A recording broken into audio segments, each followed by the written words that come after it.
സദസ്സിന് വന്ദനം.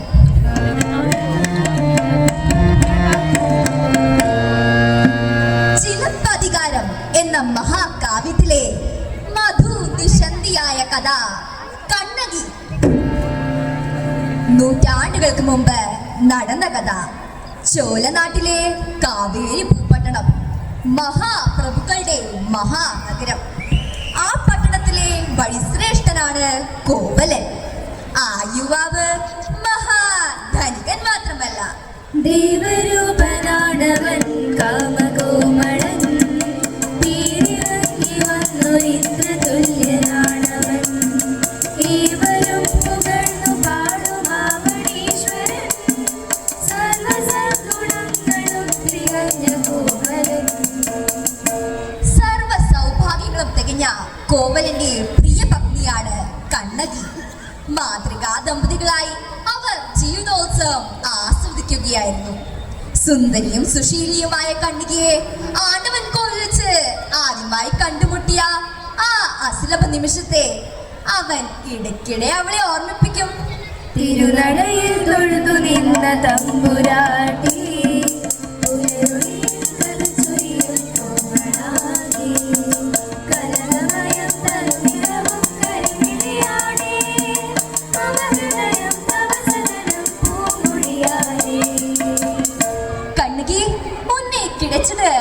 മഹാഭാഗ്യം, നീലോവൽ എനിക്ക് വാഴവേ ഇല്ല.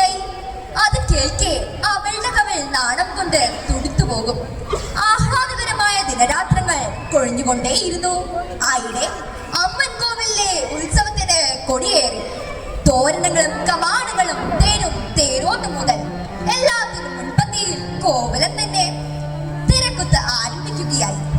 നാലു നാട്ടിൽ പേര് കേട്ട അഴകറാണി മാധവിയാണ് നർത്തകി. ദീപകഥ തെളിഞ്ഞു, നൃത്തവേദി ഉണർന്നു. മിന്നൽ കൊടി പോലെ ചാടുള്ള താളമേളങ്ങളിൽ മതിമറന്നാടുന്ന മാധവി ഒരു സ്വർഗറാണിയായി മാറി. ആനന്ദലഹരിയിൽ അകം നിറഞ്ഞാടുന്ന ആയിരങ്ങൾ. നൃത്തം അവസാനിച്ചു. കരഘോഷങ്ങൾക്ക് മുന്നിൽ കൈ തൊഴുത് നർത്തകി അണിയറയിലേക്ക് മടങ്ങി. ഏതോ വിഭ്രാന്തി മതിമറന്നു നിന്ന കോവലൻ അതാ അണിയറയിലേക്ക് പായുന്നു. അവിടെ സ്വപ്നം വിടരുന്ന കടമിഴികളോടെ പുഞ്ചിരിയുമായി നിൽക്കുന്നു മാധവി. ഞൊടിയിടയിൽ കോവലൻ തന്റെ രത്നഹാരം ഊരിയെടുത്ത് അവൾക്കു നേരെ നീട്ടി. മട്ടിൽ കുലുങ്ങിച്ചിരിച്ച് അവൾ കൈ നീട്ടി. ആ കൈകൾ ഞൊടിനേരം ഉണർന്നു നിന്നു.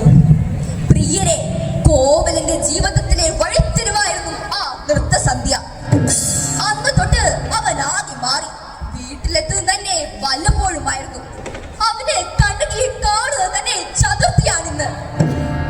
മദ്യപിച്ചു വന്ന് ബഹളം കൂട്ടുന്ന കോവലിന്റെ കാലിൽ പിടിച്ച് അവൾ കണ്ണീരോട് ചോദിക്കും, ഞാൻ എന്ത് തെറ്റ് ചെയ്തു? അങ്ങ് എന്തിനെ നശിക്കുന്നു? മാറി നിലടപ്പെടാവേ. ആരെനിക്കു നീ മടുത്തു പോ പുറത്തു പ്രീതമേ, മാധവി എനിക്ക് സ്വർഗരാജ്യമാണ് കാമുകി. ആ മനോഹരയ്ക്കു നിന്ന ചുറ്റുവട്ടമെത്തുവാൻ 7 ജന്മമെങ്കിലും ജനിക്കണം നീ ഓർക്കണം. ചവിട്ടേറ്റ വേദനയിലും ആ പാവധർമ്മഭഗ്നി കണവന് വേണ്ടി പ്രാർത്ഥിച്ചു. കടവുളെ കാപ്പാത്തുങ്കോ, ഈ കടവനെ കാപ്പാത്തുങ്കോ. ചവിട്ടി കൂട്ടി എറിയുമ്പോഴും ആ കാലുകളിൽ കെട്ടിപ്പിടിച്ച് പ്രീതമിന് സദ്ബുദ്ധി തോന്നുവാൻ കരഞ്ഞപേക്ഷിക്കുന്ന സ്ത്രീരത്നങ്ങൾ ഭാരതത്തിന് മാത്രം പാരമ്പര്യമാണ്. അത് മാറാമ്മമാർ ഭരിക്കുന്നത് പോലെ അവർ അബലകളോ അടിമകളോ ആയതുകൊണ്ടല്ല, മറിച്ച് കുടുംബ നന്മയുടെ കുലമഹിമയുടെ ദേവീ രൂപങ്ങളായതുകൊണ്ടാണ്. കണ്ണികയുടെ കണ്ണിൽ കുതിർന്ന ആളുകൾ കൊഴിഞ്ഞുകൊണ്ടേയിരുന്നു. കോവലൻ തിരിച്ചു വന്നില്ല. കാഞ്ചീപുരത്തെ മട്ടുഭാവിയിൽ മാധവി കോവലിനെ മയക്കെടുക്കുകയാണ്. ആടിയും പാടിയും പ്രണയപൂവാടിയിൽ ഇരുപവിരങ്ങൾ പോലെ ലയിച്ചു കാണൂ. പാടി മറന്നവൻ സർവസമ്പത്തും നൽകി പ്രേമകാമന്റെ തന്നെ സ്വന്തമാക്കിയിടാൻ വേണ്ടി. മാധവിയുടെ മായാവലയത്തിൽ കുടുങ്ങിയ കോവലൻ അവൾ ആഗ്രഹിച്ചതെന്തും ആ കാൽ കീഴിൽ സമർപ്പിച്ചു. ആ നൃത്തക്കാരിയുടെ കടക്കണി കോണിൽ ഒരു കളിപ്പാവയെ പോലെ അവൻ കുരുങ്ങിക്കിടന്നു. നേരല്ലേ, സരസസുന്ദരിയായ ഒരു പെണ്ണു കാരണം എത്ര എത്ര മഹാമേരുക്കളാണെന്നതിലും പതിച്ചതെന്ന് കേരള സമൂഹം കണ്ടതല്ലേ. എല്ലാം കിട്ടിക്കഴിഞ്ഞപ്പോൾ ഒടുവിൽ മാധവിയുടെ മട്ടുമാറി.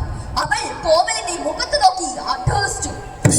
കണ്ട മതിമാന്മാർക്ക് കേറി ഇറങ്ങാനുള്ള സത്രമല്ല ഇത്, കടന്നു പോ.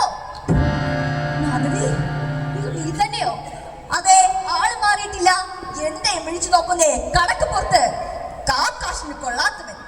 അവൾ വാതിലുകൾ കൊട്ടിയടച്ചു. സർവസമ്പാദ്യം നഷ്ടപ്പെട്ട ഹതഭാഗ്യൻ കുറ്റബോധത്താൽ തേങ്ങുന്ന മനസ്സുമായി ഇരുട്ടിലൂടെ നടന്നു നീങ്ങി. ഉരുകുന്ന നെഞ്ചുമായൊരു പ്രാർത്ഥനെ പോലെ തെരുവിൽ വിതുമ്പുന്നു പാവം. ഇനിയേതു പാത, ഇരുളാണ്ട വഴികൾ, ഒഴുകുന്ന താരവുമില്ല. ഇനിയേതു പാത, ഇരുളാണ്ട വഴികൾ, ഒഴുകുന്ന താരവുമില്ല. ആ പാതിരാവിൽ കൊളുത്തിവെച്ച കരിവിളക്കിന് മുന്നിൽ കരഞ്ഞു കലങ്ങിയ കണ്ണുകളുമായി കണ്ണകി വിതുമ്പുകയായിരുന്നു. പെട്ടെന്ന് പുറത്തൊരു കാഴ്ച. അവൾ കരുതി വെച്ചിരുന്ന കൊടുവാൾ കയ്യിൽ എടുത്തില്ല. അന്നതിന്റെ ആവശ്യവുമില്ല. കാരണം അന്നത്തെ സമൂഹം ഇന്നത്തെ പോലെ പൈശാചികമായിരുന്നില്ല.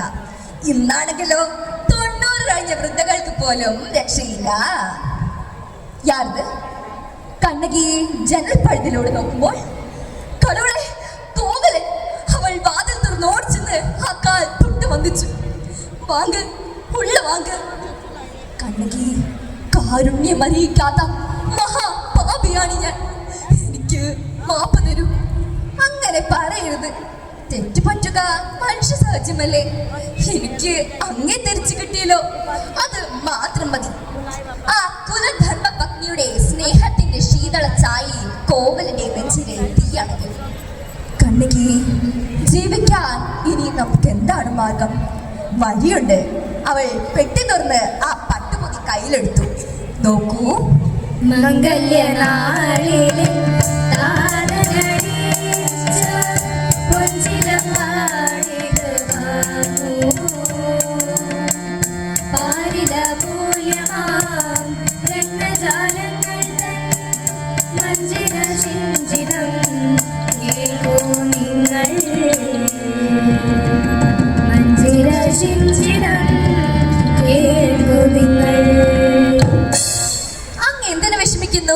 എനിക്ക് അച്ഛൻ തന്ന ഈ പൊഞ്ചിലുമ്പകളിൽ ഒരെണ്ണം വിറ്റാൽ നമുക്കേറെ കാലം സുഖമായി ജീവിക്കാം.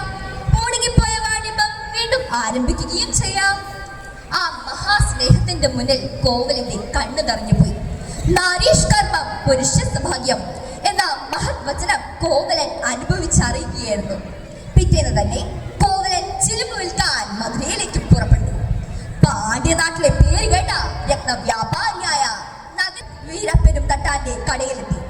കൂടവയറും കൂറക്കൻ കണ്ണുകളുമ്പോ തട്ടാൻ ചിലമ്പ് വാങ്ങി തിരിച്ചും മറിച്ചും നോക്കി. ഉക്കാറുങ്കോ ഉക്കാറുങ്കോ കൊഞ്ചും ഉക്കാറുങ്കോ നാളിതേ വന്നിട്ടേ. തട്ടാൻ ചിലുമ്പുമായി അകത്തേക്ക് പോയി. ഏറെ കഴിഞ്ഞില്ല, അതാ ഒരു കുതിരവണ്ടി പാഞ്ഞു വന്ന് കടയുടെ മുന്നിൽ നിന്നു. ചാടിയിരുന്ന രാജഭടന്മാർ കോവലിനെ വണ്ടിയിലേക്ക് വലിച്ചിഴച്ചു. തമ്പുരാട്ടിയുടെ ചെരുപ്പ് കണ്ട പെരും കള കേരള വണ്ടിയിലേക്ക്. ചിരിച്ചു. താൻ തട്ടിയെടുത്ത് തമ്പുരാട്ടിയുടെ ചിലമ്പ് പോലുള്ള ഒരെണ്ണം തന്റെ കയ്യിൽ തന്നെ വന്നപ്പെട്ടത് മഹാഭാഗ്യം. കള്ളനെ പിടിച്ചു കൊടുത്തതിനുള്ള സമ്മാനം വേറെ. ആണ്ടവാ. വാർത്ത കാട്ടുതീയായി. തമ്പുരാട്ടിയുടെ ചിലമ്പ് കണ്ട പെരും കള്ളനെ കാണാൻ ജനക്കൂട്ടം കൊട്ടാരത്തിലേക്ക് ഓടി. ചിലം ഉയർത്തിക്കാട്ടി പാണ്ഡ്യമനൻ ആജ്ഞാപിച്ചു. തലവെട്ടിയറിയുവിൻ തെരുവിലെ കള്ളനെ, ഇനിമേലിതുപോൽ കവർച്ചയുണ്ടാവരാ. ഇത് പാഠം, ഈ പാണ്ഡ്യമന്നന്റെ ശാസനം. കരുതി മറിവിടണം മധുരയ്ക്ക് മാതൃക. ഒരക്ഷരം മിണ്ടാനോ ഒന്നൊരുക്കി കരയാനോ കഴിയുന്നതിന് മുമ്പ് കോവലന്റെ തല തെറിച്ചു വീഴും. ചുരുക്കം ചീറ്റി ഒഴുകി. കണ്ണകി അഴിഞ്ഞ മൂടിയോടെ തീപാർന്ന കണികളുമായി കൊട്ടാരത്തിലേക്ക് ഓടി. പ്രിയതമനെ ചുടുചോരുകൊണ്ട് തൊടുകുറി ചാർത്തി. സിംഹാസനത്തിലിരിക്കുന്ന മന്നനെ തുറച്ചു നോക്കിക്കൊണ്ട് അലറി. അധികാരമത്തനായി അലറുന്ന മന്നവർ അപരാധിയോ എന്റെ കാലൻ.